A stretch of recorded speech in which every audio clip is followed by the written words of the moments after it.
Olá, muitíssimo bom dia. Sabadão, normalmente não é dia de fazer live para mim, mas a gente precisou encaixar a agenda para poder tratar de um assunto da mais alta relevância, segundo a Organização Mundial de Saúde. É uma temática que é de respeito, olha, vou pegar o termo que eles usam, né? O primeiro relatório sobre suicídio no mundo, da OMS, Prevenção do Suicídio, um imperativo global, publicado em 2014, uma temática de saúde pública, quase uma pandemia que tem atingido cerca, segundo o relatório aqui que eu estou aberto, Organizações Pan-Americanas de Saúde e a OMS, cerca de 800 mil pessoas morrem por suicídio todos os anos. Para cada suicídio há muito mais pessoas tentando, então às vezes a pessoa não tira a própria vida de primeira, ela faz algumas tentativas antes. O suicídio é a segunda maior causa de morte entre jovens de 15 a 29 anos, então nós estamos, através do suicídio, terminando com o nosso futuro, né? Porque tem atingido fortemente os jovens. O suicídio não é frescura, o suicídio não é pecado, a pessoa com ideação suicida precisa de apoio, precisa de acolhimento e precisa de intervenção rápida. E a gente vai conversar com uma profissional especializada, com larga experiência, que vai nos ajudar a perceber como nós podemos nos cuidar e também cuidar dos nossos, porque há ainda uma mística em torno de que suicídio é quem quer não fala, há uma mística de que suicídio é coisa de gente fraca, há uma mística de suicídio é falta de Deus, há uma mística de que é pecado, então a pessoa tenta o suicídio a primeira vez e, dependendo da vinculação religiosa, ela é julgada como falta de Deus, assim como a depressão, e depois as pessoas acabam por conseguir completar a ideação suicida. Então precisamos conversar sobre isso. Pode parecer papo deprê, mas a conversa ajuda por demais. E você me ajuda muito se você clicar aí na gaivotinha e convidar seus amigos para essa conversa. Então, muito bom dia, Fluir Terapia. Obrigado pela sua presença. A Psicoteia já está aí. A Rosa Pelegrino, seja bem-vindo. A Tainã, seja bem-vinda também. Vamos avisando as pessoas que estamos a bordo e eu vou convidar para entrar a minha querida amiga de longa data, que além de ser uma profissional que atua na clínica e cuida de muitos jovens com depressão, bipolaridade, transtorno do espectro autista, neurodiversos, todos os tipos de ansiedade. Nós também temos tipos diferentes de causas e formas de suicídio. Então, Setembro Amarelo é uma data simbólica, muito importante e, apesar de eu não militar na área clínica, sendo psicóloga e dos recursos humanos, é muito importante também pensar como as organizações podem e devem amparar emocionalmente seus colaboradores. Isso já é uma prática, estender planos de saúde que englobem a saúde mental, a saúde emocional e também distribuir informação científica de qualidade para que os colaboradores levem para suas famílias e ajude também a proteger seus familiares, a comunidade. É também responsabilidade social das organizações e nós também precisamos pensar, agora que eleições estão se aproximando, de escolher candidatos que tenham na sua pauta ações de afirmação e de políticas públicas de amparo à população, sobretudo as mais vulneráveis, que nós vamos ver quais são nos países de baixa renda, nos países mais em desenvolvimento, nos países pobres. É também uma questão gritante, porque a ideação suicida ela tem múltiplos fatores. Bora falar com quem sabe? Já deu tempo aí de você convidar. Obrigada, Interintro, tá aqui, é o Ed querido, Adílio. Vamos embora botar para dentro aqui, no nosso trabalho maravilhoso, minha amiga. Pedagoga, psicóloga, especializada em neurodiversidade, também trabalhando com transtorno do espectro autista e mais um monte de letra que eu nem sei falar. Querida, gratidão pela sua presença, seja muito bem-vinda. O espaço é seu. Chove com a gente aí de conhecimento, de reflexão.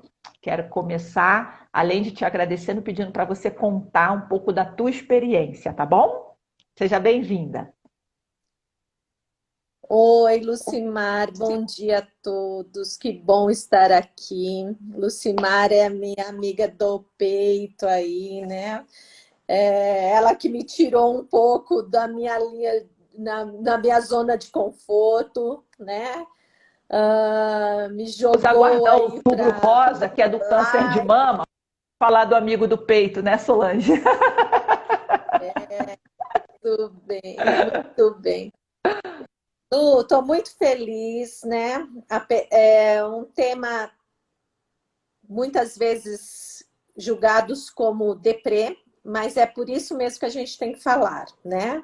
Eu resgatei há um tempo atrás aí o pombo paulistano. Quem não conhece, vai lá, busca no YouTube. Se a gente que é pombo não fala, ninguém fala. E ninguém fala por quê? Porque é um tema tabu. É um tema que não é dito, né? Você nessa sociedade hoje, a gente tem que estar sempre sorrindo, sempre de boa, ter uma imagem ótima para aparecer, comprar likes, o quanto eu sou querida ou não, né, Lu? É difícil, porque é difícil galgar aí o dia a dia. Então, assim, é importante falar assim. E como você Sol, já tem uma colocou coisa que... né? Oi, Lu, tá com delay aqui, mas a gente nós estamos chega. com delay. Tem uma coisa muito importante, que é uma sensação que as famílias têm, na minha experiência, você corrobora se que a sua é maior que a minha nesse aspecto, é que as famílias têm uma sensação de fracasso ou de vergonha quando ela tem um membro ou alguém que tentou o suicídio. Bom, se morreu, se a pessoa concluiu a ideia suicida, há aquela sensação de culpa misturada com fracasso, misturada com vergonha, e se a pessoa tentou, mas não teve sucesso, ainda bem, há também essa vergonha e essa culpa, como se aquilo fosse um defeito. Você percebe isso também? E por isso exacerba aquela sensação da pessoa que está em sofrimento com a ideação suicida, porque ninguém quer matar-se, a pessoa quer se livrar daquela dor, daquela angústia, daquela situação que é temporária, mas ela não suporta e aí ela tenta sair da vida de outra forma, mas quando ela às vezes não tem o sucesso da primeira tentativa, ela tem uma culpabilização, né? Ela é olhada como alguém fraco, assim como a depressão. Você percebe isso também? Sim, vamos pensar o seguinte, Lu. O suicídio, ele é estudado por Durkheim aí, mas a gente não vai falar da parte teórica, mas é um fato social. Se é um fato social, não só sou eu que sinto, não é só você, é a sociedade como um todo. Então, não precisa ter vergonha ou se sentir incapaz por pensar ou ter até ideias suicidas, até porque a gente precisa de uma coesão social para dar conta de tudo isso. Eu queria trazer um pouco para vocês aí dois tipos de suicídio que a gente às vezes não classifica e com isso eu espero que as pessoas que assistam fiquem mais fácil de diagnosticar ou de olhar atentamente para isso, tá? Então Que tem um é ponto que você está me dizendo, o Sol, deixa eu só entender.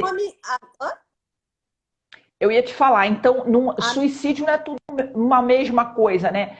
Todos são pelas mesmas coisas e fazem as mesmas coisas, um bolo só, né? Então a gente começa a categorizar, que existem aí categorias. que está o erro das pessoas acharem que é tudo igual. né? Por Aham. isso que é difícil, por isso que sente vergonha, por isso que às vezes não detecta antes, não auxilia antes, porque acha que, por exemplo, o suicídio ele só pode ser egoísta, e não é só egoísta. Tem também a questão do egoísmo, mas o suicídio anômico e o fatalista é um dos que a gente mais vê e percebe, né? Principalmente na clínica, ou mesmo no dia a dia. Como você sabe, eu também fiquei algum tempo dentro do RH, fui coordenadora de RH, e a gente vê muito isso também na empresa. Se a gente não passar o olho um pouco mais com empatia, a gente enxerga. Talvez você, né, os gestores não enxerguem porque eles estão dentro do dia a dia deles e tudo bem. Só que não são máquinas, não dá para substituir da noite para o dia. Então vamos pensar assim: se eu sei o que é um suicídio anômico, que é aquela que a pessoa vai ter uma crise econômica, vai ter uma situação inferior, vai cair de posto, né? De repente você Uhum. tem um colaborador que ele tinha um nível aqui e com essa crise econômica passou a ter um nível econômico menor. Isso, se ele Uhum. tiver já uma tendência, ideias suicidas, ele pode cair numa depressão. Lu, Uhum. nós Oi. somos um dos países que mais consome medicação antidepressivos e anti-ansiolíticos. Se nós É. já temos esse dado, você imagina que não é só Então, você, só eu, e é aí, socialmente. só, a gente consome muito medicamento ansiolítico, antidepressivo, indutor de sono. Nós somos um dos países que mais realizam cirurgias plásticas, estéticas, com a menor idade possível, não é isso? Nós somos um dos países em que temos maior consumo de bens e serviços de classe média alta, produtos caros, nas camadas mais sofridas. Então existe uma mídia, existe uma máquina de colocar você num lugar de sucesso, como sendo um lugar de sucesso alguém bonito, dentro de estereótipos, e que consome, frequenta e tem produtos e coisas de riqueza, de capitalismo desnecessário. Então, essa pressão empurra para tal da anomia. Isso que é esse o nome, né? Anômico, anômico. Anômico. E o que, que Então, seria o a outro, anomia Sol? é uma. Isso. Oi? A É anomia a é uma anomia. perda. Agora a gente. Isso, um suicídio anômico. E o fatalista é porque ele não dá conta dessa pressão. Olha que interessante. Vamos É. pensar assim: eu sou vou colocar como um comum, um exemplo comum. Um pai de família que tem que colocar todo dia lá o pão nosso de cada dia. Ele perde, Uhum. ele passa por toda a situação de perda, renda financeira. Ele chega um dia que ele tem vergonha de ser quem ele é. Só resta para ele o quê? Tirar o convívio dele social, ele se retira da sociedade. Eu gostaria de deixar isso bem claro. O suicídio nada mais, nada menos é do que uma retirada da sua presença na sociedade, no seu grupo, né, social. E isso, gente, é Perceber um muito peso, sério. né? Se perceber um peso, se perceber um ônus. Eu estou agora com uma situação que a jovem filha diz assim: eu não sirvo para nada, eu não presto para nada, porque você tem que me sustentar, porque você está passando tudo isso. Se eu não tivesse eu para comer, né? Talvez você tivesse uma vida melhor. Então é a pessoa se sentindo pesada, inútil, ela se sentindo um elemento de vergonha, né? De desgraça da família, né? Do meio dela, é isso? Exatamente isso. Olha, e você vê que isso é social. Porque se ela se sente assim, é porque a sociedade em si não contribui para que ela tenha, de repente, uma situação melhor, uma situação financeira melhor, porque a gente está falando de um mundo capitalista. E nesse mundo capitalista, a gente depende do nosso din-din, do nosso dinheiro, sair todo dia e trabalhar. Aí eu chego nesse ambiente de trabalho, eu tenho pessoas que não valorizam o meu trabalho ou me sobrecarregam de trabalho sem levar em consideração o ser que eu sou. É lógico e é óbvio que eu vou cair, de repente, numa ansiedade muito grande por estar nesse papel que eu não consigo dar conta, depressão, aí eu caio para a medicação, porque é mais fácil, né, Lu? Do que se ver, do que se olhar também, porque a gente não vai tirar aí também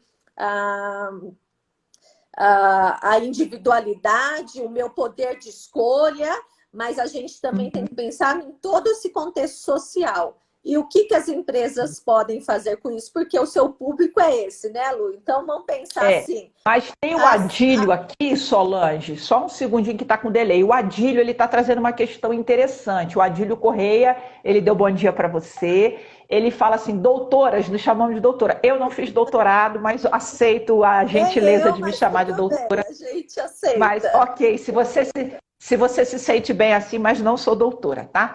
O fato de condição financeira não é unicamente o motivo da causa do suicídio? Então, Adílio, não. O suicídio, ele tem multifatores, tá? Ele tem a questão da vergonha social, que pode ser pela queda do status ou do poder aquisitivo, que às vezes, quando a Solange trouxe aquele pai que não consegue, ou a mãe que não consegue trazer o pão, é uma condição, mas aquele também que perdeu o status do carro importado, do jet ski, do aviãozinho, né? Das férias nas Ilhas Caimã, quer dizer que você não está falando de uma coisa de fome, mas você está falando de vergonha pela perda de uma imagem idealizada, né? Às vezes é um divórcio, por quê? Porque a pessoa se sente diminuída, feia, e ela se sente feia, diminuída, ela se sente não digna de receber um amor ou de ser novamente amada. Então, é multifatorial. Não é isso, Solange? Isso mesmo, é multifatorial. Não, a gente tem que pensar, por isso que eu trago a questão social, que não é um item, é uma questão social. E quando a gente fala de sociedade, a gente fala de vários itens. Então, vários itens nos levam a perceber que aquela pessoa pode estar em risco de cometer o suicídio, tá? E é uma percepção nossa, de você olhar e ver e o que pode ser evitado, porque muitas das vezes, gente, é uma questão de ajuste social. Antes da gente entrar no como fazer, tem aqui nesse meu papel da OMS falando dos grupos de risco, tá, Adílio? Então, por exemplo, ele está dizendo assim, na Alemanha, por exemplo, 40 jovens tentam se matar por dia, dados da OMS. Verdade, então é uma coisa que acomete tanto países de alta renda, quanto países de baixa renda, por motivos diferentes. No Japão, me parece que é o país onde mais se tem suicídio, deve estar ligado à anomia, eu não sei, mas, por exemplo, a solidão também. No Japão tem a ver com isso. Mas os dados da OMS, que eu quero compartilhar com você, do social, ele diz que as populações de risco são as que possuem distúrbios mentais, então nós estamos falando, em particular, da depressão, da bipolaridade, e ele fala do uso abusivo de álcool, onde a pessoa pode ser alcoólatra e ainda não detectou, porque no Brasil, por exemplo, a gente começa a usar álcool muito cedo e usa o álcool como um gatilho social da nossa fragilidade e vulnerabilidade, e o álcool também produz o suicídio indireto pela imprudência, pela direção imprudente, que é também uma causa de morte entre jovens muito grande. Então você já não sabe se a pessoa tentou um suicídio indiretamente, porque ao beber e dirigir, ao beber e se projetar numa sacada, esses pequenos acidentes, pode haver ali uma intencionalidade ou se o gatilho do álcool. E só para finalizar, então, a gente está falando da doença mental, a gente está falando também momentos de crise, que é esse anomia que você está falando, tá bom? E também estamos falando dos grupos de refugiados, LGBTQI+, e agora a gente está vendo uma taxa altíssima em presídios. Tudo isso tem a ver o quê? Com aspectos de isolamento e discriminação social. Não é isso, Solange?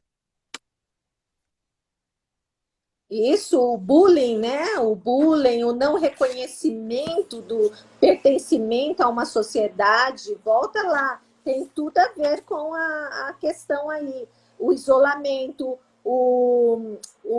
a síndrome de burnout, né? Que é o assédio moral, né? Muitas vezes, ó, só, tá tudo interligado. Muitas vezes Tudo a pessoa interligado. já está numa crise depressiva muito alta, uma síndrome de burnout, cai para um assédio moral, pronto.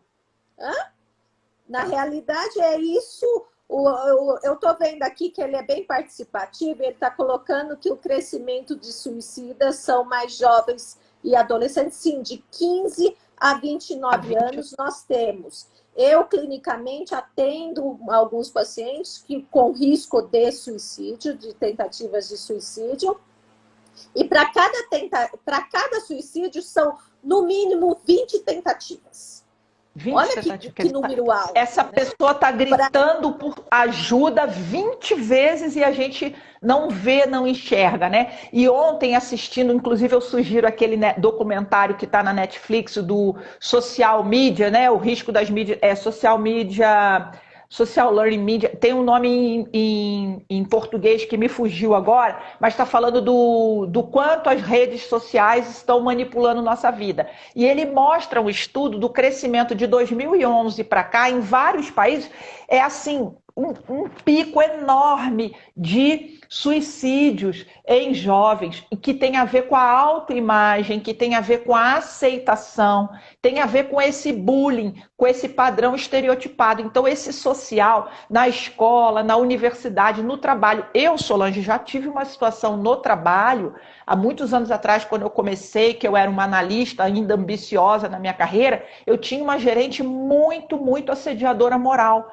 que ela me destruía a minha autoestima, né? E quando a coisa acontecia errada, ela falava que eu talvez não tivesse competência para aquele cargo, ela dizia que eu tinha feito confusão, ela marcava uma coisa comigo e ia para uma reunião em outro horário para eu chegar atrasada. Quando eu chegava atrasada, ela dizia, não tinha aquele tempo de e-mail, WhatsApp, né? Ela dizia que era eu quem, sempre a culpabilização é minha. E eu demorei muito a entender que existia ali uma rede que me jogava num lugar em que eu já estava assim, eu tinha pavor, eu chegava na empresa, eu começava a ter transtorno de ansiedade, porque eu não me sentia digna daquele lugar. Ela era tão boazinha, né? Me dava tanta oportunidade, me dava tanto projeto bacana, e eu não tinha competência para corresponder, então eu era fake. Eu não pensei em me matar, porque eu não tinha uma tendência de uma doença mental. Mas se eu tivesse,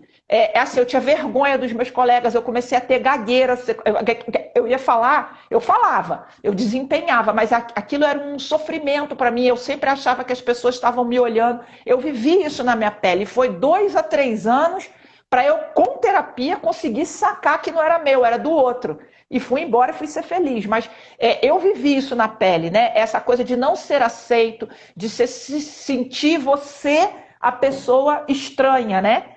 Não é isso, Sol? Que você também atende, as pessoas elas se sentem sem Isso, agora lugar. olha só que interessante. Perfeito, perfeito. O seu exemplo dá para a gente pensar várias coisas aqui.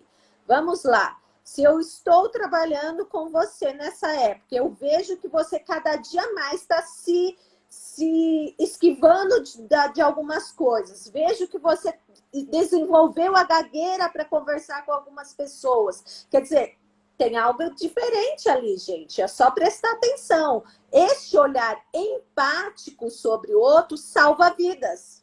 Este olhar empático tira o outro de uma situação que muitas vezes ele nem sabe que está indo, né? Para aquele afunilamento que você, no seu caso, não tinha um transtorno mental, E a gente sabe que quem tem o transtorno mental acaba cometendo mesmo os suicídios, que seja por a depressão, cai na depressão profunda e não se sente, tem uma menos, como é que fala? Um desvalor, né? A autoestima.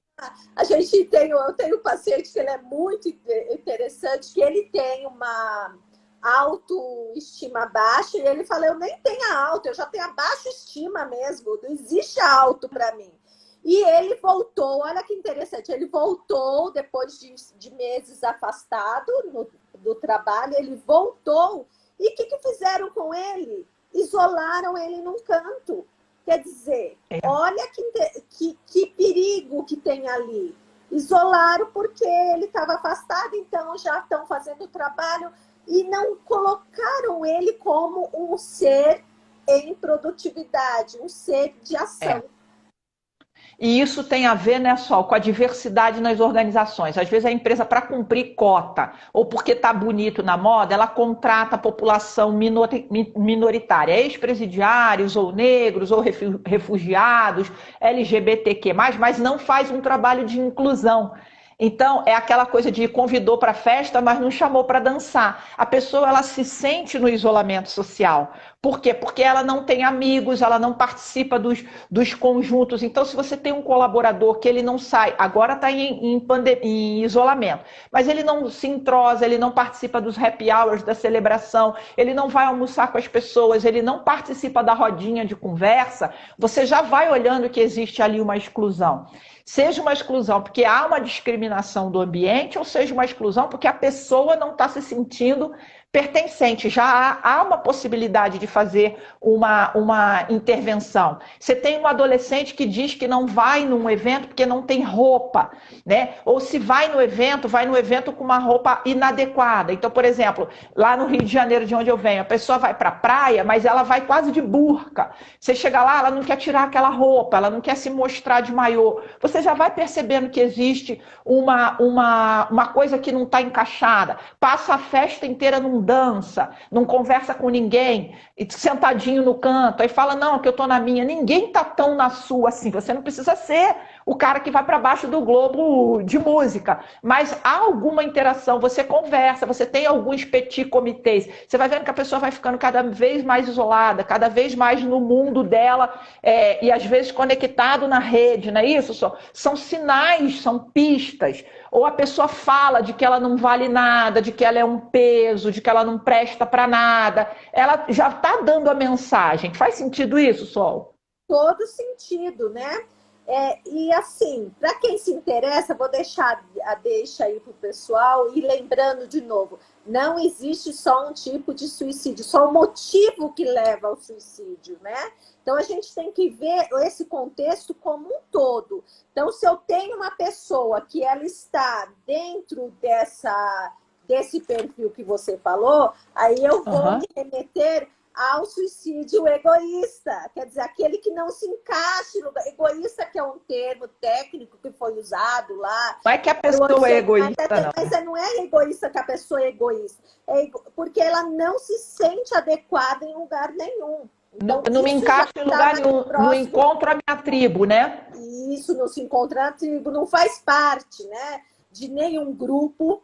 E isso sim, aí se torna dentro dos transtornos mentais. Você está vendo que dá para a gente diferenciar o que é o suicídio dentro do transtorno mental e o suicídio por uma questão social, né? Então isso é importante. Então tem o suicídio social. Um ambiente tóxico. Esse suicídio social, que a pessoa sofre muito bullying, ela não se encaixa e ela não tem ali um acolhimento, uma voz. Tem o suicídio pelo egoísmo, no sentido de que eu não me sinto pertencente, pode ser que eu tenha um impacto muito grande no meu autoconceito, na minha autoimagem, de não merecedora, eu não acho que ninguém gosta de mim, que eu não tenho muito valor. Pode ser também, gente, o próprio pico da doença, na bipolaridade, no transtorno de depressão, no impulso suicida que a pessoa tem, ela faz isso porque ela está paranoica, às vezes ela está alucinando. seja pela crise da doença mental, seja pelo uso abusivo de drogas junto com medicamentos. Então, assim, é normal também a gente ver a pessoa ter paranoia, ela acha que ela está sendo perseguida e ela sai correndo e o carro atropela, né? Ou ela dá um tiro de arma de fogo. Daí também, só fazendo um viés, a gente tem que ter o cuidado da forma como as pessoas se matam, tá, gente? Porque elas se matam com venenos de rato, elas se matam com armas brancas e com armas de fogo. E que também as políticas públicas precisam controlar o acesso aos meios de tirar a vida. Então, essa coisa de vamos armar a população, você vai ali e compra a espingarda, igual nos Estados Unidos, vou ali e compro o veneno de matar rato na quitandinha da esquina, isso pode estar sendo utilizado também para suicídio de jovem, de pessoas com transtornos, de grupos de exclusão social, não é isso, Solange? Perfeito, e né? Então, quanto mais acesso você tem às formas que pode utilizar para tirar a vida, e aí tem um detalhe, né? Quando você tira só a sua vida, ok, vamos pensar naquele grupo restrito. E quando você envolve mais gente, no caso, como você falou nos Estados Unidos, que a pessoa antes de se matar, mata mais pessoas juntas. Ou como algumas aqueles pessoas, ataques, né?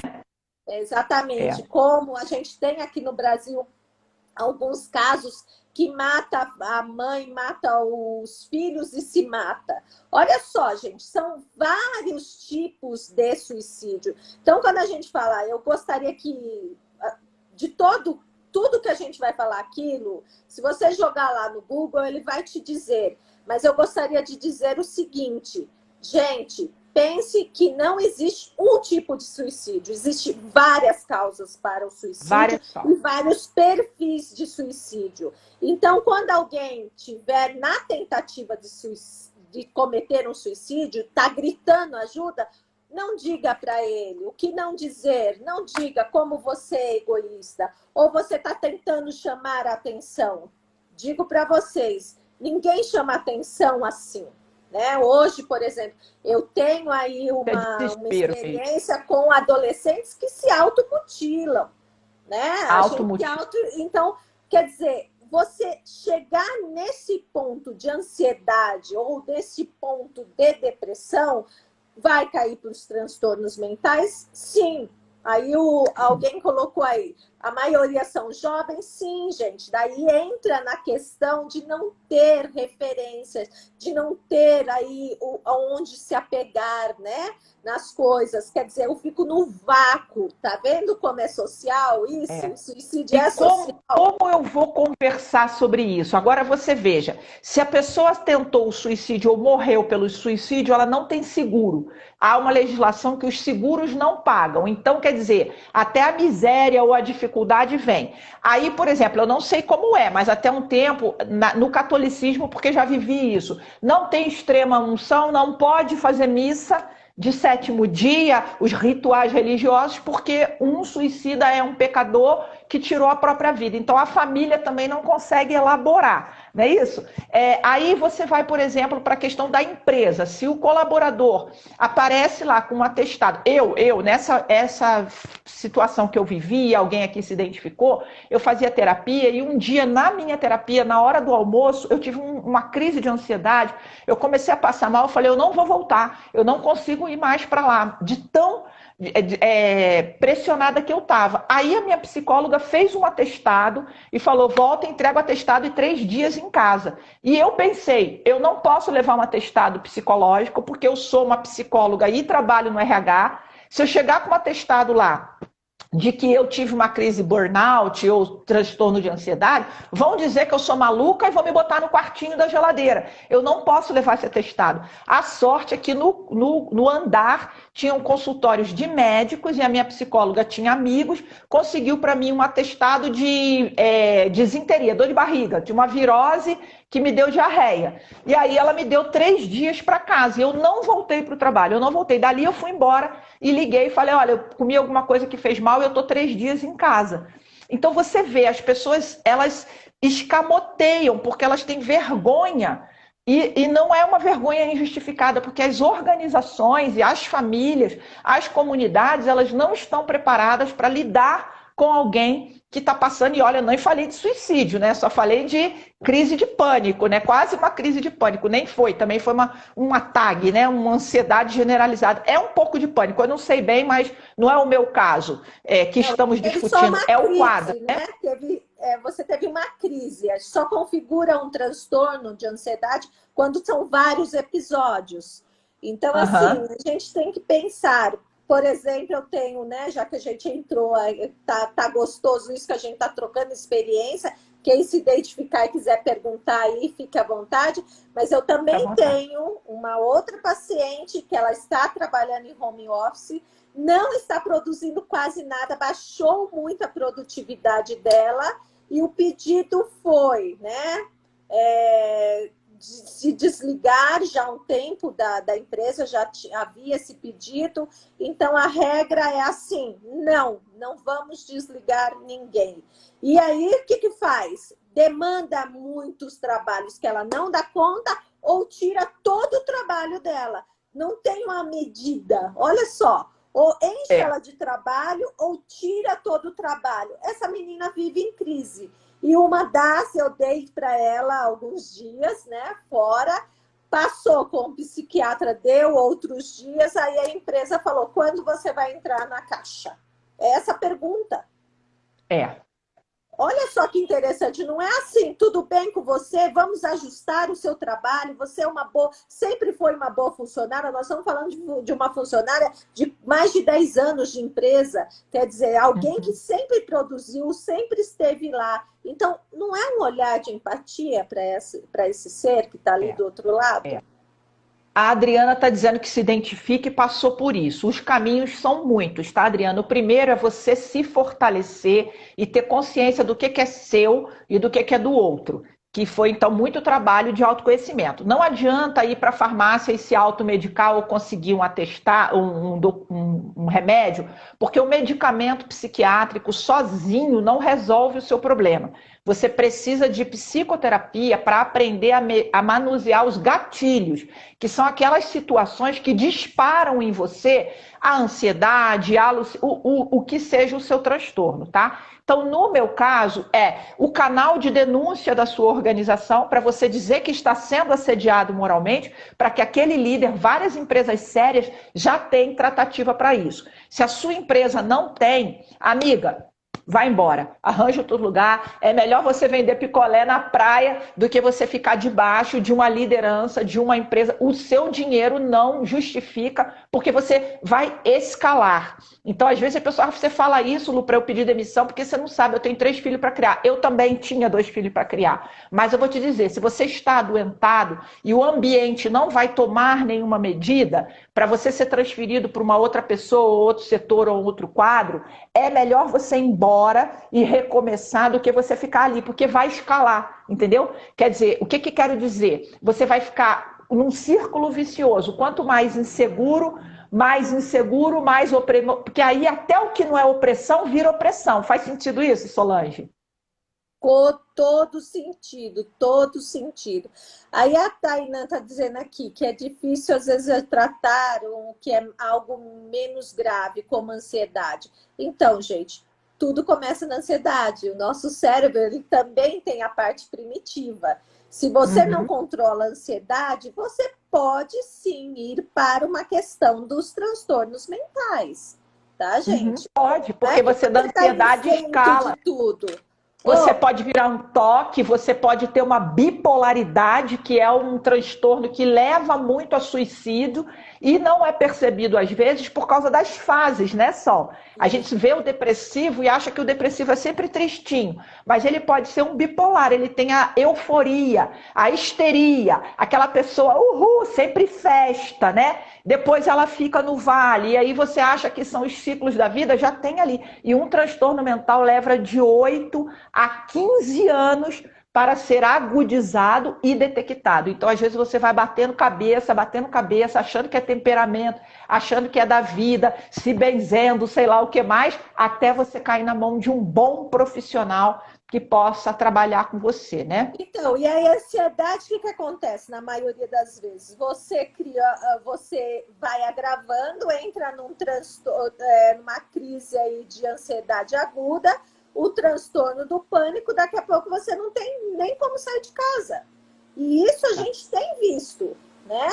Tem toque, como você disse, daí vai organizar tudo. Então, o nosso cérebro, ele é único, ele trabalha de uma forma única, com várias sinapses, vários caminhos.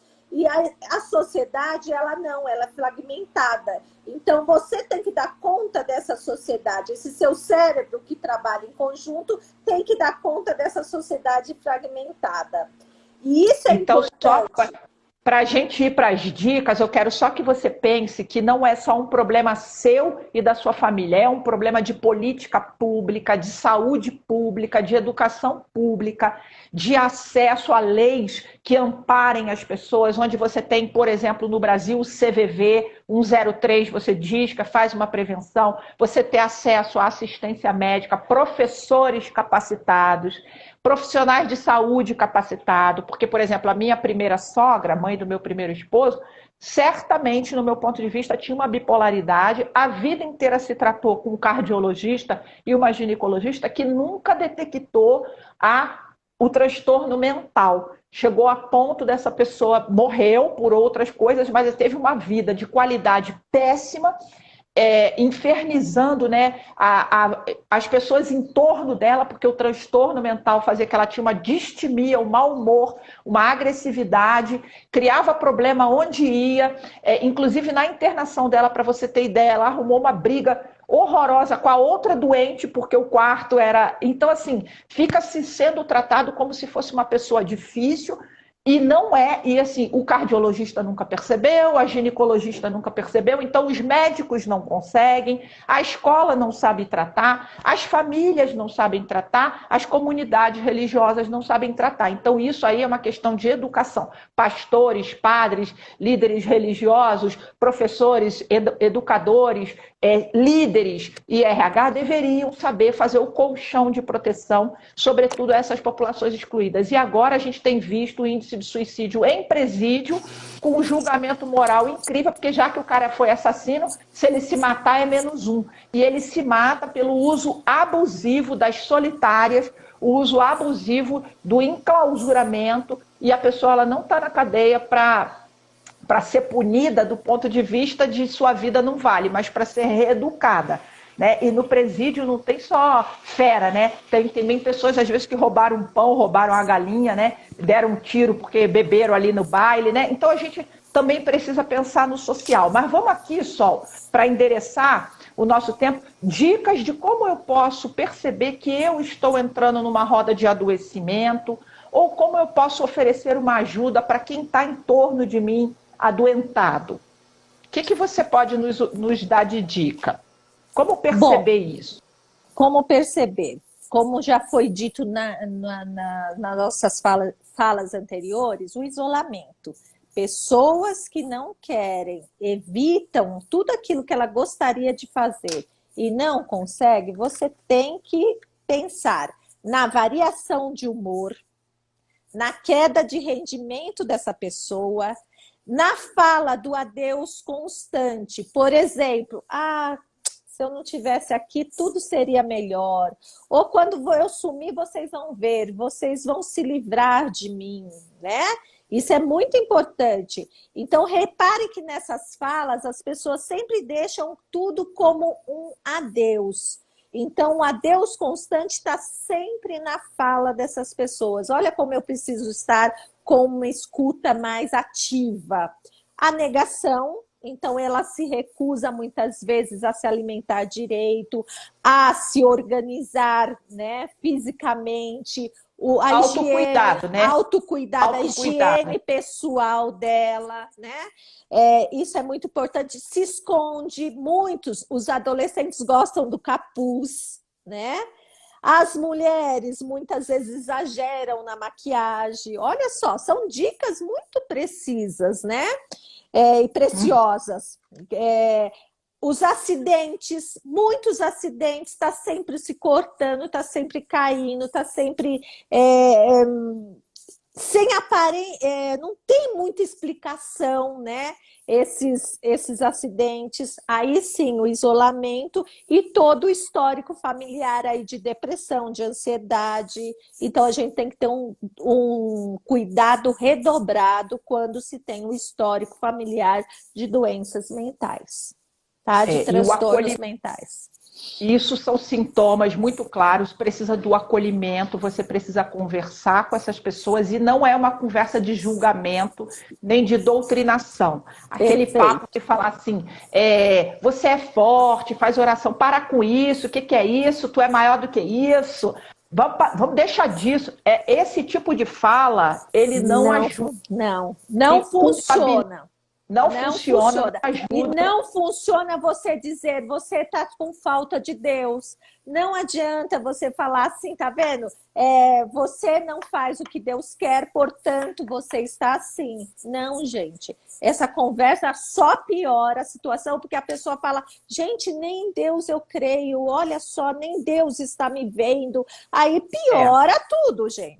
Então não é a culpabilização, né? Exatamente. A culpabilização e a autoestima. Quer dizer assim, então eu sou um bosta, né? Eu sou um bosta, porque eu não sou servo de Deus, Deus não está comigo, eu sou fraco, né? Eu sou incompetente, eu não tenho força de vontade. Isso passa até numa obesidade, né? Não vamos nem falar. Não vamos falar. Você tem uma obesidade com um transtorno de ansiedade. Você cata uma lata de leite condensado. Quando você está lá, ó, mandando ver alguém chegar e falar, pelo amor de Deus, tu vai se empanturrar. Eu que não tenho obesidade, estou aqui na minha ansiedade. De vez em quando eu cato lá uma colherada de leite moça, quem nunca, né? Passa o marido e fala, porra, sério isso? Aí você vai, além da ansiedade, a culpa, né? Mas, assim, é um tipo de compulsão para a gente lidar com as situações. Então, não é culpabilizando, não é jogando dogmas em cima da pessoa que você tira. Você deve acolher. Então, por exemplo, é difícil, tá? Só uma vez eu também atendendo um rapaz, ele falou para mim que ele já tinha tudo planejado para se matar. E não era um atendimento psicológico, porque eu não faço, eu faço coaching, né? Ele falou, não, eu já tenho tudo planejado, eu vou me matar. E ele não estava num aparente quadro de depressão e ele estava produzindo, ele já estava só planejando tudo. E aí eu falei, vamos conversar sobre isso. O que você está pensando? Não, vou fazer assim, vou fazer assim. Planejado, Sol. Um plano de ação, assim como quem faz, eu vou fazer uma viagem para Fortaleza. Eu já comprei a passagem, eu já tenho tanto, eu já passei isso por nome de não sei o que lá e tal, no dia tal, porque vai acontecer não sei o que. Então você olha e você fala, meu, não deu pinta, não tem pinta ali atrás que a pessoa está adoentada, né? Olha só, que isso é importante. Daí entrando aí na questão das empresas, o quanto a CIPAT pode ajudar trazendo temas como esse para falar, olha, você não está sozinho, porque tem tantos números, tem apresentar, né, esse discurso que, como você está falando aí, dando exemplo seu vivido, eu dando exemplos meus clínicos, daí você faz parte o quê? De um social, você já não está só. Quer dizer, mais gente sente. Isso parece bobagem, mas é reconfortante. Porque você se ressignifica, você tem uma retroalimentação e você tem a empatia dos outros. Porque alguém também está passando por isso, né? Então, o sucesso da prevenção aí está aí. Então, por isso que esses grupos, essas rodas de escuta, gente, elas são muito salutares, né? Você vai aqui, você tem alcoólicos anônimos, narcóticos anônimos, pessoas que amam demais, esses movimentos. Por quê? Porque a gente senta ali e conversa sobre a tua dor, a minha dor. Eu falo, nossa, então quer dizer que você também, como a colega aqui falou, eu também passei por isso. Nossa, Lucimar, você também passou. E é importante pessoas como nós, que têm um certo valor social, falar sobre isso, para o outro olhar e falar, nossa, mas ela que é psicóloga, ela que milita nisso, também passou por isso. Então, gente, isso não escolhe pessoa, não. Dá de Chico a Francisco, né? Então, pode acontecer com você, pode acontecer comigo. Eu achei muito legal quando o padre Fábio de Mello veio falar da depressão dele, dizer que ele pensou várias vezes em tirar a vida dele, ele não teve coragem. Então, assim, gente, não é falta de Deus, porque ele é um padre, né? Um rabino, o que seja. Então, é muito importante a gente buscar informação, trazer essa temática para a nossa família e buscar ajuda, né, Sol? Com certeza, Lu. Foi legal você falar. Às vezes a gente tem aí, ainda bem, né? A gente está aí na luta todos os dias, cada um sabe a sua luta diária. Mas eu saí da última empresa exatamente por isso, porque como eu já tinha chegado a um lugar que eu não tinha mais para onde ir, onde me recolocar ou realocar, foram minando o meu poder enquanto uma pessoa de ação. E aí eu olhei e falei, opa, estão querendo que eu vá embora. E eu me retirei. Porque eu não precisava disso, eu era saudável o suficiente mentalmente e fisicamente para ter outros projetos, outras graças aí, que é o projeto Seu Olhar Melhora o Meu, né, Lu? Nossa canequinha Olha, aí, meu pessoal. Olha, Olha lá, ó. Seu Olhar Melhora o Meu. Isso. Olha, projeto Exatamente. Seu Olhar Melhora o Meu. Conta quem é que fez esse desenho lindo aqui, Sol. Esse desenho lindo foi um dos meus pacientes, onde exatamente quase tudo que nós falamos aqui, né? E ele agora está se abrindo para o mundo. Por quê? Porque agora tem um valor, e esse valor se tornou neste bonequinho, nesse esboço. A família começou a valorizar o talento dele, e tá super legal. E vem mais desenhos aí, ó. A gente vai com muita garra. A gente está fazendo aí muita coisa boa, viu? Muito bom mesmo. Eu adoro o seu hashtag, bora mudar os mundos. E aí eu coloco sempre o meu, o Seu Olhar Melhora o Meu. Eu quero te agradecer, vou deixar 3 dicas rápidas aqui. Dentro da psicologia positiva, nós temos o otimismo aprendido, que pode ser ensinado como habilidade socioemocional. E ela diz assim, no otimismo você trabalha 3 questões. Primeiro, o que aconteceu é temporário. Não tome como permanente, como para a sua vida toda. Então, um emprego é uma situação, um desemprego é temporário. Uma falência é temporária, um divórcio é temporário. Quer dizer, você tem recursos e é possível superar. Vai ter uma dor? Vai ter uma dor. Mas todo ciclo, ele dura no máximo 3 anos. No máximo. Então, eu sofri um acidente, fiquei tetraplégico. Você vai acompanhar que em 3 anos, no máximo, essa pessoa já se reorganizou na vida dela. Então, é temporário. O segundo ponto é que é específico, ou seja, não jogou você inteiro na lama, né?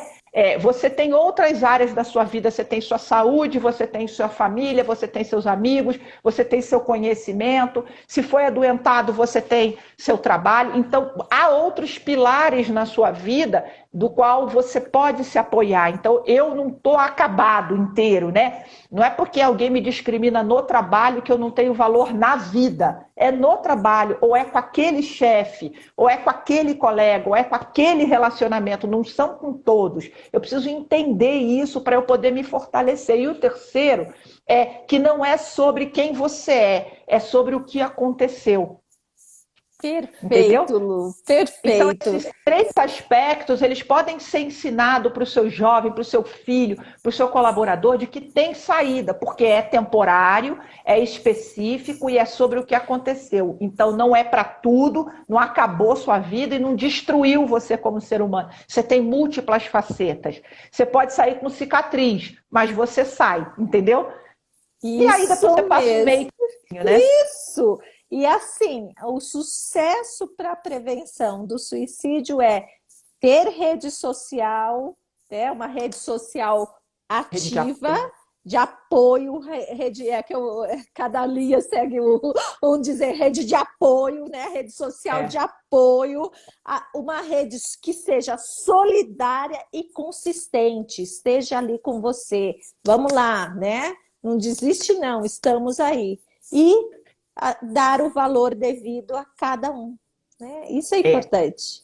E assim, Sol, às vezes a gente não sabe o que falar. Tem vezes que você não precisa falar nada, você só fica com a pessoa, pega na mão dela, dar um abraço nela, ver um filme com ela, né? A presença é muito importante. Então, você tem um adolescente, ele está lá só enfurnado, você precisa ter o que dizer para ele, chega lá e fala, tô com saudade de você, vim te ver. Senta ali do lado, fica junto, faz um carinho, diz do quanto você gosta dele, ou de quanto você aprecia qualidades concretas dele, né? Então, tipo, esse seu paciente, olha a habilidade aqui, o cara é um artista, e isso às vezes estava lá perdido no meio de uma doença, né? E olha, eu vou te dizer uma coisa, Lu. Às vezes eu como terapeuta hoje, né, clínica, como psicóloga clínica, às vezes as pessoas falam, eu não tenho nada para falar hoje para você, não precisa falar. Qual é o seu interesse? Eu vou em busca do interesse. Nós vamos falar daquilo que interessa. Por exemplo, no caso do adolescente, jogos. Que tipo de jogo ele usa? Eu vou aprender jogos muitas vezes porque eu quero saber qual que é esse mundo. Então, falta alguém e isso cria-se a